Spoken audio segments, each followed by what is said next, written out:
Salam alaikum wa rahmatullahi ta'ala wa barakatuh. Bonjour chers étudiants. Cette capsule sera consacrée à la dernière opération concernant l'impôt sur les sociétés, appelée la régularisation de l'IS. Dans la capsule précédente, on a pu démontrer comment les entreprises déterminent l'impôt dû, ça veut dire l'impôt qu'elles doivent payer à l'administration fiscale. La question qui suit, c'est comment les sociétés procèdent à la régularisation de cet impôt dû. Donc, comment les sociétés règlent cet impôt.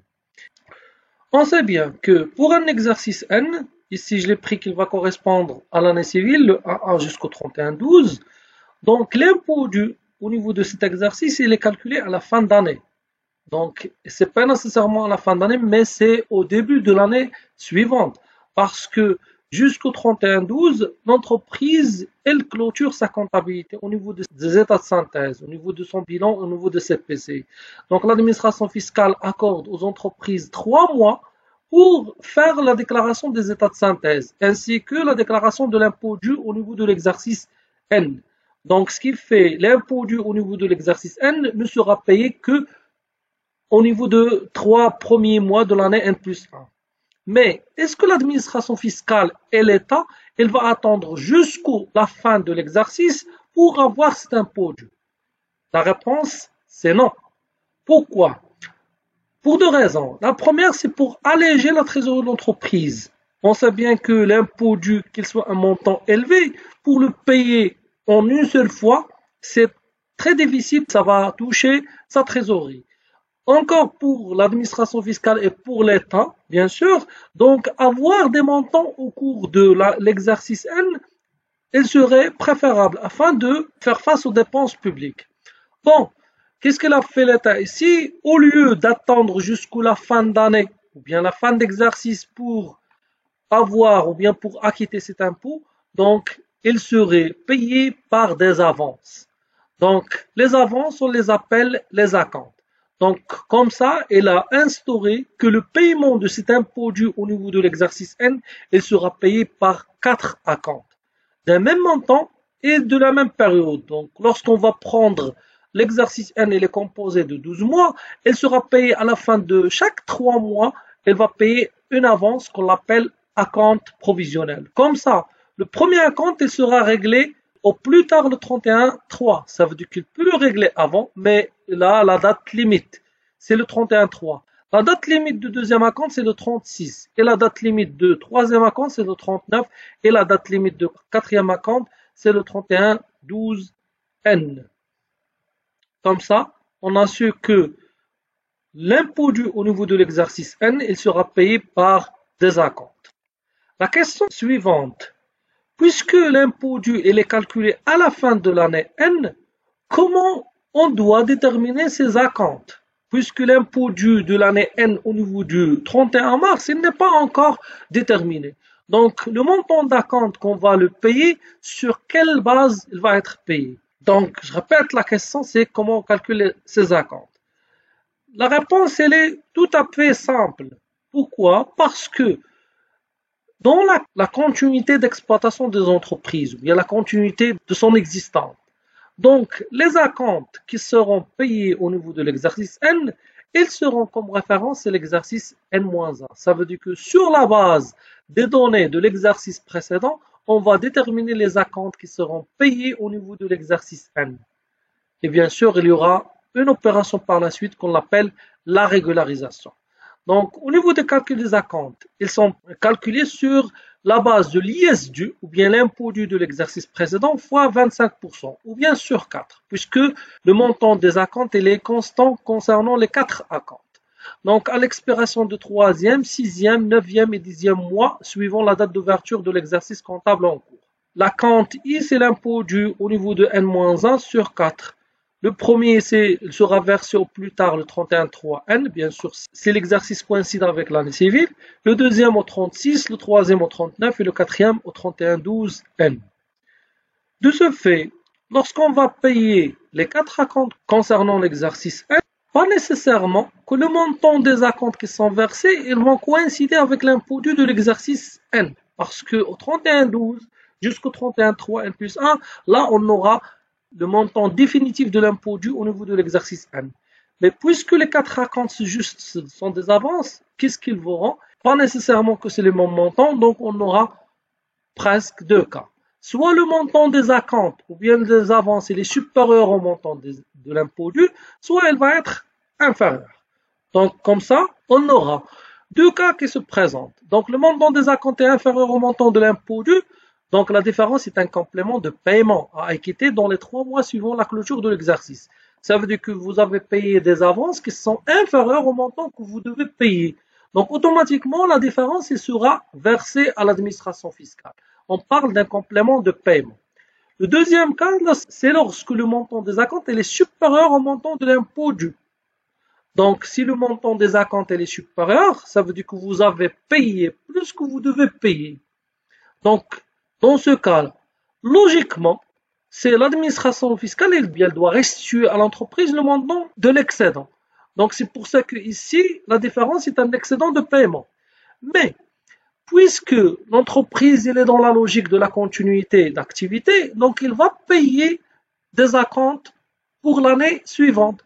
Donc l'administration fiscale ici, pour ne pas tomber dans le problème de la restitution, qu'est-ce qu'elle stipule? Elle stipule que tant que vous avez un excédent, à chaque fois que l'entreprise doit payer à l'administration fiscale un montant, il peut imputer cet excédent. Ça veut dire qu'il peut restituer ce montant.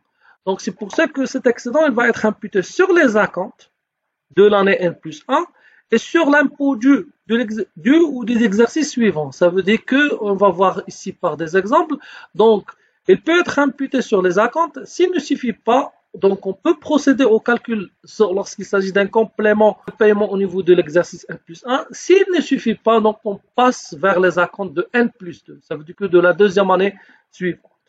On va prendre des exemples d'application afin d'appréhender ce qu'on avait au niveau de cette opération de régularisation. Ça veut dire qu'au niveau du calcul des acomptes et par rapport aux impôts dus. Le premier exemple, vous avez la situation d'une entreprise pour l'exercice N est comme suit. L'impôt dû de cet exercice, c'est 250 000.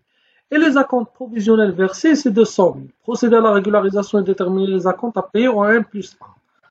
Donc, au niveau de la régularisation, vous avez l'impôt dû, c'est 250 000. Les acomptes provisionnels versés, c'est 200 000. Et on voit ici que l'impôt dû est supérieur aux acomptes qui sont déjà versés. Donc, l'entreprise au cours de l'exercice N, il a versé 200 000, alors qu'il doit payer au niveau de l'année N 250 000. Donc, il doit compléter le paiement par 50 000. Donc, il y a un complément de paiement de 50 000 à verser au plus tard le 31/3 N+1. Pour les acomptes de N+1, donc on a vu que l'acompte au niveau de N+1, il se calcule sur la base de N-1. Disons que si l'entreprise elle va continuer dans la même activité et sa situation elle va rester constante, donc normalement l'impôt dû au niveau de l'exercice N+1 il sera le même que N. Donc dans cette logique, pourquoi on va prendre l'exercice N-1? Donc pour l'acompte de N+1, il va se calculer sur l'exercice de référence. Et l'exercice de référence ici, c'est N. Et l'impôt dû, c'est 250 000. Donc 250 000 sur 4, ça donne 62 500. Donc le premier acompte qui sera versé au plus tard le 31/3 N+1, ça donne 62 500. Et il y en a des cas où vous pouvez faire, donc au niveau du premier acompte, 62 500 plus le complément de paiement pour l'exercice précédent. Donc ici, c'est 62 500 plus 50 000, 112 500 à verser au plus tard 31/3 N+1. Les deux, ils sont valables. Concernant, puisque l'entreprise ici, la même date limite pour le complément et pour le premier acompte. Mais ce complément, il sera versé pour l'exercice N et l'acompte, il sera versé pour l'exercice N+1. Ça veut dire que le bordereau qui va être reçu de paiement, donc il va recevoir deux bordereaux. Le premier concerne l'exercice N et le deuxième concerne N+1. Donc le deuxième acompte, c'est 62 500. Le troisième, la même chose. La quatrième, la même chose. Donc la différence, c'est juste au niveau de la date limite. Ça va verser au plus tard le 36. Pour le troisième, le 39. Et pour le dernier, le 31/12. Le deuxième exemple, vous avez un impôt dû de 400 000 dirhams et l'acompte provisionnel versé, c'est 480 000 dirhams. Procéder à la régularisation et déterminer les acomptes à payer en N+1. Donc encore, vous avez l'impôt dû, c'est 400 000. les acomptes 480 000. Donc ici, on voit que l'entreprise a versé plus qu'il doit payer. Donc il y a un excédent de paiement de 80 000 à imputer sur les acomptes des exercices suivants. Donc au niveau des acomptes de l'exercice N plus 1, vous avez l'impôt dû c'est 400 000. Donc l'acompte c'est 400 000 sur 4, ça donne 100 000. Le premier acompte, il va verser 100 000. Mais, puisqu'il y a un excédent, ça veut dire que l'entreprise ici, elle a une dette envers l'État. Elle a une créance envers l'État de 80 000. Donc, ce 80 000, il va être restitué par le premier acompte. Au lieu de payer 100 000, il va restituer le montant de l'excédent de 80 000. Il va verser effectivement juste 20 000 à verser au plus tard le 31-3, N plus 1. Mais, au niveau du premier acompte de N plus 1, elle est considérée qu'elle a payé 100 000 pour l'acompte N plus 1. Donc, elle a payé 20 000 juste par la récupération de ces 80 000 qui sont liés à l'excédent de paiement de l'exercice N. Donc, faites attention ici que le premier acompte, lorsqu'on va faire la régularisation au niveau de N plus 1, elle a payé 100 000. Le deuxième acompte 100 000, le troisième acompte 100 000 et le quatrième acompte 100 000, bien sûr, bon, pour les mêmes dates limites. Le troisième exemple, vous avez l'impôt dû, c'est 400 000, mais les acomptes provisionnels versés, c'est 1 million de dirhams. Donc, procéder à la régularisation et déterminer les acomptes à payer en N plus 1. Donc, l'impôt dû, c'est 400 000, les acomptes 1 million. Vous avez un excédent de paiement de 600 000 à imputer sur les acomptes des exercices suivants. Donc, les acomptes de N plus 1, le complément de N plus 1, et s'il y en a le cas échéant, donc des acomptes des exercices N plus 2, N plus 3. Donc, au niveau de les acomptes de N plus 1, l'acompte, c'est l'impôt dû sur 4, c'est 400 000 sur 4, ça donne 100 000.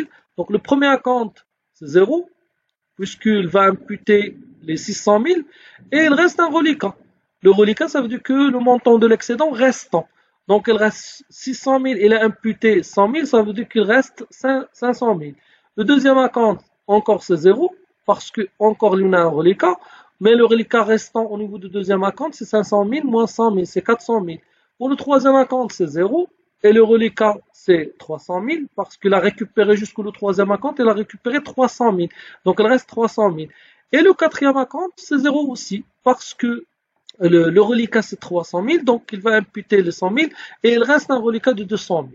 Bien sûr, au niveau des acomptes de N plus 1, il a payé 0 dirham. Mais effectivement, au niveau de la régularisation, on doit faire qu'il a payé 400 000. Donc, il n'a pas payé les 400 000, c'est juste parce qu'il a récupéré ce montant tant que l'excédent de paiement au niveau de N, il était de 600 000. Donc, ici, pour l'acompte de N plus 1, c'est 0. Et le reliquat qui reste, c'est 200 000. Donc, cet excédent restant à imputer sur le complément de l'IS de l'exercice N plus 1. Et s'il est insuffisant, on procède à l'imputer sur les acomptes de N plus 2.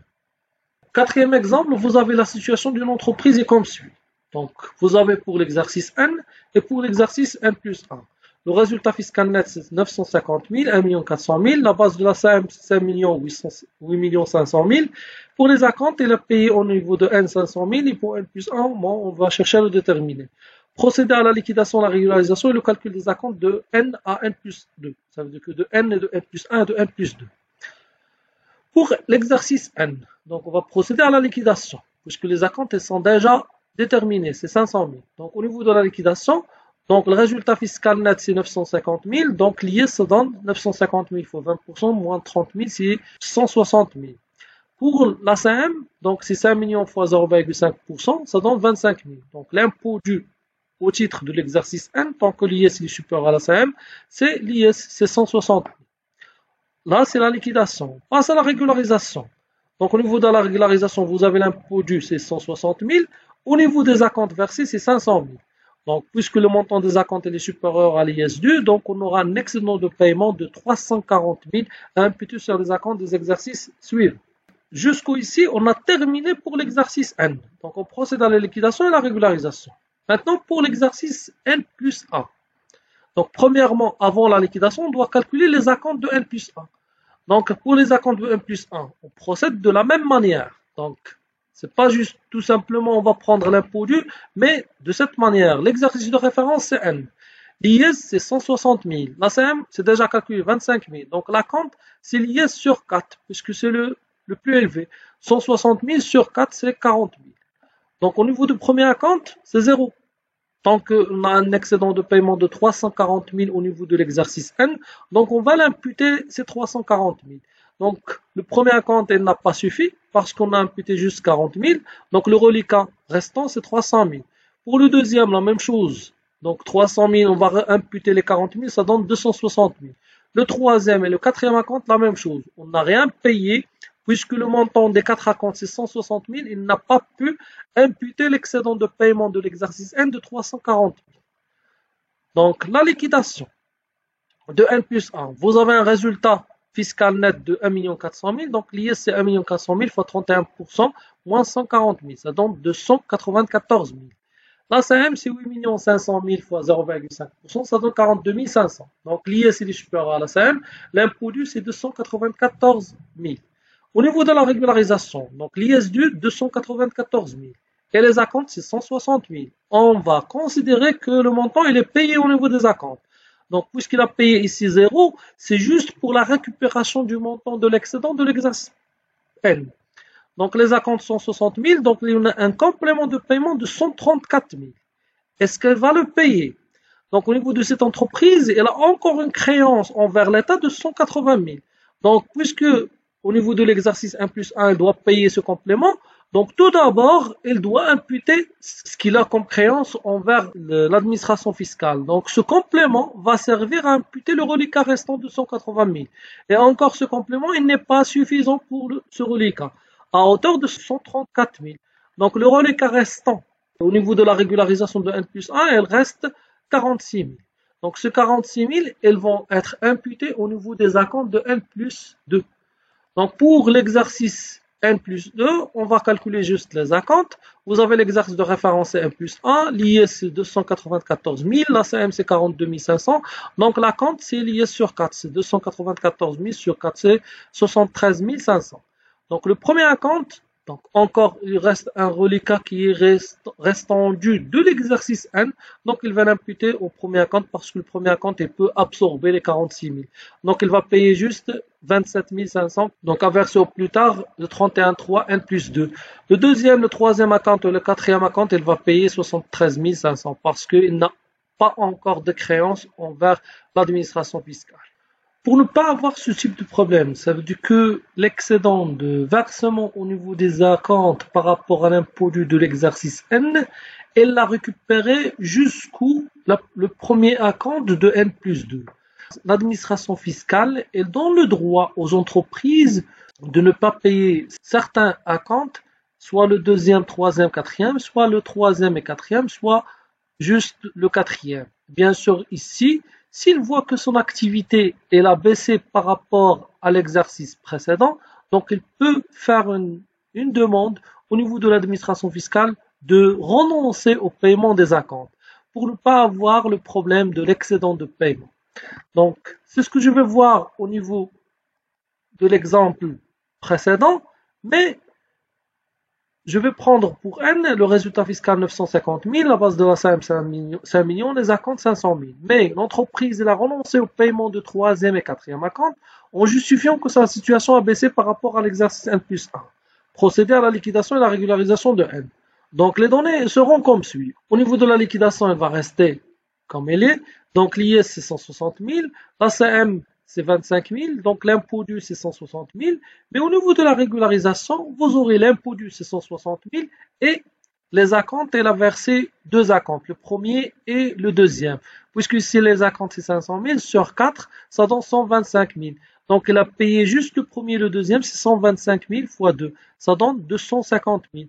Donc il aura un excédent de paiement de 90 000 à imputer sur les acomptes des exercices suivants. Si vous voyez l'exemple précédent, donc vous avez un excédent de 340 000. Donc ici, avec ce cas, elle a juste un excédent de 90 000. Donc au niveau des acomptes de N plus 1, elle peut l'imputer en totalité parce que les acomptes au niveau de N plus 1, ce sera 160 000. Donc il ne va pas payer le premier acompte ni le deuxième acompte, mais le troisième acompte, il va payer 30 000 et le quatrième, il va payer 40 000. Comme ça, donc il n'aura pas de problème au niveau de la trésorerie en comparaison avec l'exemple précédent qu'on a déjà vu. Le dernier exemple que je vais prendre ici pour avoir une chose, c'est que la situation d'entreprise, donc vous avez le résultat fiscal, la base de la l'ACM, les acomptes versés. Au niveau des produits financiers, il y a des intérêts bruts reçus d'un montant de 100 000. Donc c'est pour ça que lorsque vous avez une retenue à la source, vous devez faire attention au niveau de le calcul d'acompte. Donc vous avez les intérêts, ils ont subi une retenue à la source de 20%, donc vous avez 20 000, et l'IS 850 000 fois 20%, moins 30 640 000, l'ACM c'est 134 000, et on a vu que l'IS moins la retenue à la source c'est 120 000, donc ça donne un impôt dû qui est de 134 000.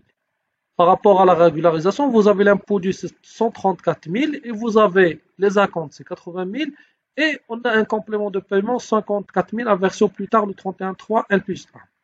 Mais le problème ici, c'est que au niveau des acomptes de l'exercice N+1, pour les acomptes de N+1, donc comment on va procéder? Donc c'est pas comme on a déjà vu, on va prendre l'impôt dû, c'est juste pour simplifier. Mais dorénavant, au niveau des acomptes N+2, on va procéder de la manière suivante. On prend l'exercice de référence, c'est N. C'est l'exercice précédent. Au niveau de l'exercice de référence, on va prendre le résultat fiscal net et la base de l'ACM. Et sur la base de ces deux éléments, on va calculer l'IS, c'est 850 000 fois 20% moins 30 000, ça donne 140 000. L'ACM, c'est 26 800 000 fois 0,5, c'est 134 000. Et bien sûr, l'acompte, le calculer sur le montant le plus élevé. Donc ici, l'acompte sera calculé sur la base de l'IS, c'est 140 000 sur 4, ça donne 35 000. Vous voyez ici, j'ai pas pris l'impôt dû de l'année de l'exercice N parce que cet impôt dû, il était influencé par la retenue à la source. Et lorsque vous avez une retenue à la source au niveau d'un exercice, donc au niveau de l'acompte de N+1, vous devez prendre l'IS calculé sur la base du résultat fiscal net. Par la régularisation et le calcul des acomptes des exercices suivants, on vient d'achever le cours de l'impôt sur les sociétés. Il reste encore une capsule où je vais prendre une capsule traitant les exonérations au niveau de l'IS et l'imposition au taux réduit. Comme ça, c'est arrive à sa fin. J'espère que l'explication était utile et pertinente pour vous. À bientôt. Fi ri'ayatillah.